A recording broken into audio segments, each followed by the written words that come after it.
the Supreme Court of America thinks that one law is going to change the minds of nearly 3 billion Christians, Jews, Muslims, and Hindus on the definition of Christ. It's not going to happen. It's not going to happen. Second, I really fundamentally believe in what John Maxwell said earlier is we need to be more interested in connecting with people than correcting them. I agree. Okay? And so what I'm interested in America, we have what's called the culture wars, and there are people who are just trying to get everything to be done the right way. And I say those people are not the enemy, they're the mission field. Yeah. Now let me just give you a fundamental principle of life. Don't expect unbelievers to act like believers until they are. Okay? And what John, I'll just reiterate what John said earlier today about my definition of evangelism is you build a bridge of love between your heart and theirs and Jesus walks across.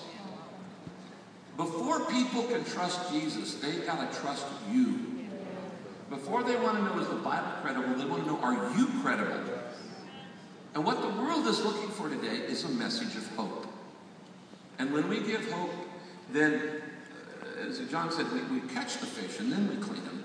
And so my point is, what are we going to do even though laws are changing, culture's changing? You know what?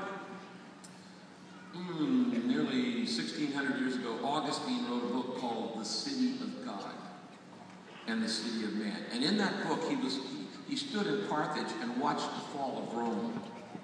He watched his culture crumble. Well, here's the point. The church has survived every crumbling culture for 2,000 years, and it will again. Okay?